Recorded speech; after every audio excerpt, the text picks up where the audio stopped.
बिस्मिल्लाहिर्रहमानिर्रहीम अस्सलाम वालेकुम। किदा तुसी वधिया, उम्मीद करदी है सब खैरियत नाल होणगे। अज मैं शोरवे वाला गोश्त बनाऊंगी। इन्ने मज़ेदार बनेगा और इन्हें बनाने का तरीका थोड़ा ही अलग होगा और गोश्त बहुत ही जल्दी गल जाता वा। सिर्फ 10-15 मिनट लगणगे, गोश्त बहुत ही ज़बरदस्त रेडी हो जाता वा। बड़ा गोश्त काफ़ी देर ना करता वा। इन्हू गलाने का तरीका बहुत ही ज़बरदस्त है और बहुत 10 मिनटा के अंदर अंदर गोश्त अच्छी तरह गल जाता। अच्छा जी, 1.5 गिलास में ये पानी पाऊँगी, ठीक है ना। और ये हाफ चम्मच मैं पा रही हूँ हल्दी और 1 चम्मच मैं पाऊँगी ये लाल मिर्च, ठीक है ना। लाल मिर्च मैं 1 चम्मच इस्तेमाल करती हूँ। अगर तुम ज़्यादा खाते तो अपने टेस्ट के हिसाब नाल तुसी इस्तेमाल कर लेनी। अच्छा जी, ये नमक पाऊँगी। नमक मैं अपने हिसाब दे ना पाऊँगी जिन्ना मैनू पसंद आ, ठीक है ना। तुसी अपने टेस्ट के हिसाब नाल इस्तेमाल करना नमक। और ये पा रही हूँ मैं लहसुन 1 चम्मच और 1 प्याज, ठीक है ना। प्याज इतना ज़्यादा नहीं लूँगी, शोरवे वाला बनाना तो प्याज इतना ज़्यादा ऐड नहीं करूँगी, ठीक है ना। 1 ही प्याज आ। साबुत गरम मसाला पाऊँगी 1 चम्मच, जीरा वा, इलायची है वड्डी, ठीक है ना। 2 लौंग और दालचीनी के टुकड़े, ठीक है ना। और ये पा रही हैं 2 टमाटर, ठीक है ना। गरम मसाले की बहुत ज़बरदस्त खुशबू आती है और गरम मसाला तुसी लाजमी पाना वा, ठीक है ना। इन तुसी लाजमी पाना वा ताकि इसका ज़बरदस्त टेस्ट आए। और अच्छी तरह मिक्स करने तो बाद मैं लिया वा 1 किलो गोश्त लिया वा, ठीक है ना।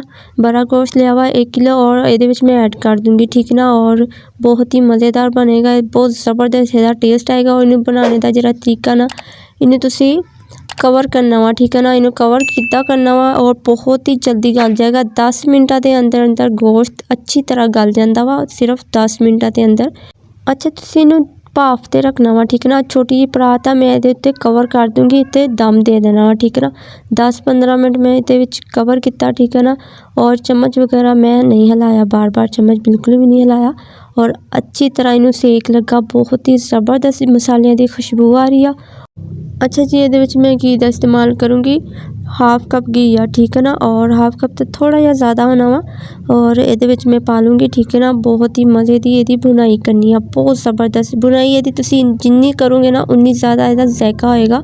और मैं 10 मिनट कवर कर दूँगी अच्छी तरह। 10 मिनट में कवर कर दिता और बहुत ही मज़े की ये खुशबू आ रही है। मसाले की जी खुशबू आना ये अंदर जज़ब हो गई है और बहुत ही मज़ेदार इसका टेस्ट आना। अच्छा जी, अगर तुसी मेरे चैनल ते नवे तो जल्दी ना जाके सब्सक्राइब कर दो और नाल ही बेल आइकन का बटन प्रेस कर दो ताकि तुहानू हर आने वाली वीडियो मिल सके। खाना हमेशा दिल लगा के बनाया करो, बहुत ही प्यारा टेस्ट होंदा वा और बहुत ही मज़ेदार इसका जायका होएगा ना। जो मसाले वगैरह ये अंदर जज़ब खुशबू हो जाती ना जो, माशाल्लाह बहुत ही मज़ेदार लगती है। 3 गिलास ये मैं पानी पाया वा, ठीक है ना। और कवर कर दूँगी 5 मिनट। और बहुत ही अच्छी तरह ज़बरदस्त मेरी रेसिपी रेडी हो चुकी है। अब सिर्फ 10-15 मिनटा ते गोश्त अच्छी तरह गल गया, देखो माशाल्लाह बहुत ही मज़ेदार और ना ही इतना ज़्यादा टाइम लगा। हालांकि बड़ा गोश्त काफ़ी देर ना गलता वा, 30-25 मिनट तो ज़्यादा इनू टाइम लग जाता वा गोश्त गलने ते, ठीक है ना। फिर यदी बुनाई वगैरह करनी 30-40 मिनट तो इनू लग जाते हैं बनाने लगे।